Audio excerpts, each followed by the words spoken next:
What's the deal with Picasso?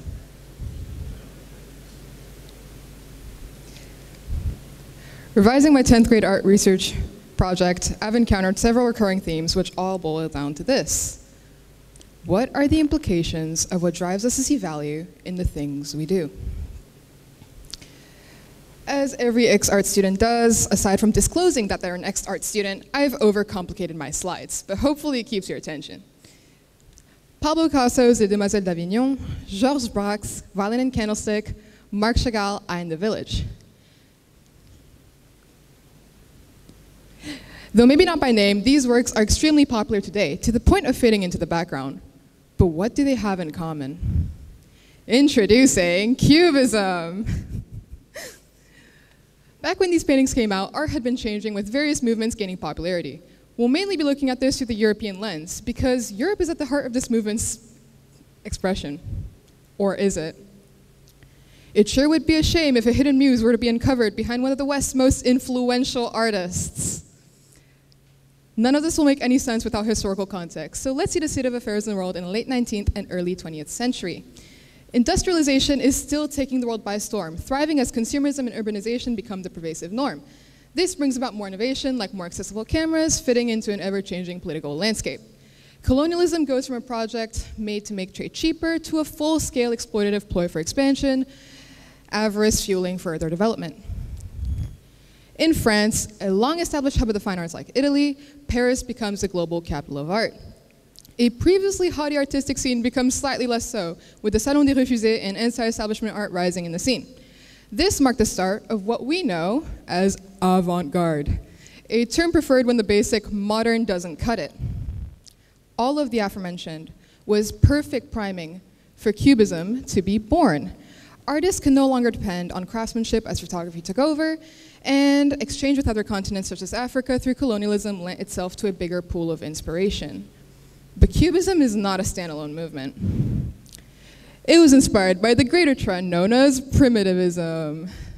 This trend gave rise to fauvism, from the French word fauve meaning wild beast, and it can best be characterized by its revolutionary use of color as separate from its representational purpose in the West. It also contributed to the emergence of Expressionism in Germany, with opposing the growing disconnect between humans and spirituality at its focus. Cubism itself is an avant-garde movement, with dominant exhibition producer Tate tracing its roots back to 1907 and 8 to Pablo Picasso and Georges Braque. The use of 2D to imply 3D and portray fragmented realities went against the previously prevalent preference for creating the illusion of real space popularized during the Renaissance. So, that was a lot. There is one common thread, however. All of these borrowed elements from African and Pacific art in an attempt to reject industrialization, or more specifically, its effects on our relationship with others and the world around us. Pull on that one thread and everything unravels. With the common muse of African art clearly striking the hearts of many during this period and therefore being central to Cubism, we start to wonder, what's the problem with artists getting inspired? In an incident in the 1950s involving Aubrey Williams, a Guyanese artist known for his abstract expressionism using pre-Columbian art from the Americas, he writes of an encounter with Picasso that he had said that he had a very fine African head and that he would like for him to pose for him. This understandably offended Williams, who said that in spite of the fact that he was introduced to him as an artist, he did not think of him as another artist. He only thought of him as something he could use for his own work.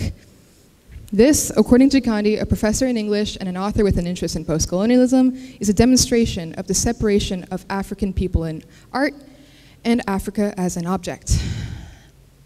In another incident, our problematic artistic icon Picasso can be quoted as saying the equivalent of African art, never heard of it.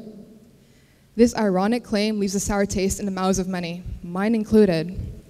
It is also a demonstration of an idea elaborated upon in Jean-François Sedek's article, where he says that the many paintings of paradise do not inform us on the landscapes of the place, but on the expectations of a society and its views on Eden. He uses Paul Gauguin, a key figure in multiple movements, including primitivism, when he says that he did not paint Haiti, but his dream, his Tahitian dream. So, there's a lot more to it. Who would have thought?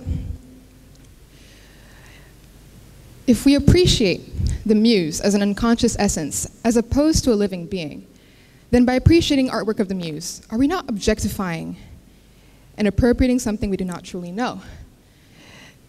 If eyes are windows to the soul, then the eyes of the women in Picasso's Les Demoiselles d'Avignon are suspiciously similar to that of masks from Côte d'Ivoire, yet completely disconnected from their true roots.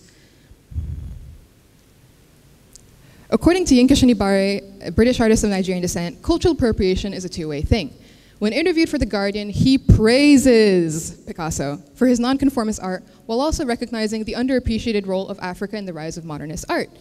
He himself uses batik patterns in his art because they suggest real ties to Africa. But batik was brought from Indonesia by the Dutch. He finds value in the irony. The two-way thing Shonibare is referring to is how the exoticization and fetishization often benefits the marginalized to engage in. Josephine Baker, a controversial American-turned-French black woman who performed in a banana skirt to unfamiliar French audiences who did not know the black culture she was truly from. He cites her success stemming from this inauthentic performance as an example of the other side.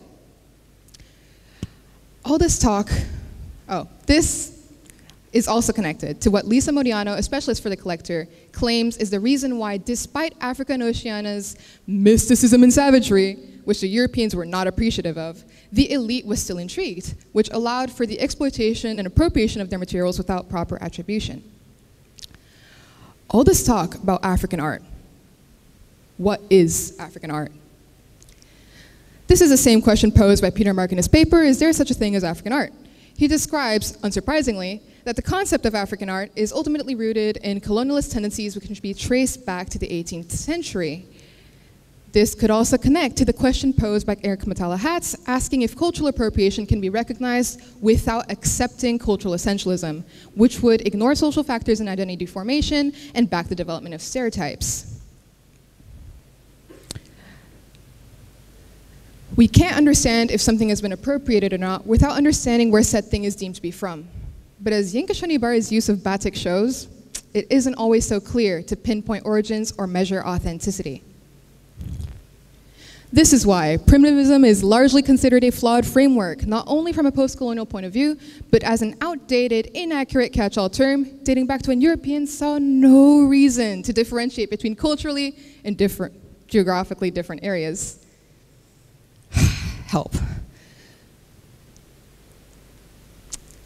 So, what are the implications of what drives us to see value in Cubism? Erasure of complexity and people. I find myself wondering why I spent hours subjecting myself to reading into a dead artist's intentions and the movement he had catapulted into the mainstream with others.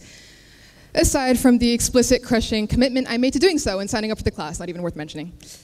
As I've said, the man is dead. We aren't doing any real damage. We're not even supporting him. Why is it a problem that there are implications to how we see value in things? But I find that there's more to that. We can argue about whether colonial past have been made up for, if cultural appropriation is valid, or if colonial legacies have even ended yet. What we can't argue is that future actions can erase past ones. We overlook and degrade the muse while upholding her image. Although on a completely different scale, I can think of a modern instance of the phenomena described by Yinka Shonibare. Anime, manga, K-pop. All of these are very culturally significant in the mainstream today, but it wasn't always like this. As someone who is half Japanese and therefore half East Asian, I don't think I'm alone in noticing that engaging with these can often benefit Asians in non-Asian settings, especially in the West. However, this is not directly translated to more accurate representation or fairer treatment outside of Asia, despite the popularity of the aforementioned things. So, I leave myself asking, where else in our lives can we make space for both the muses and their images? Thank you.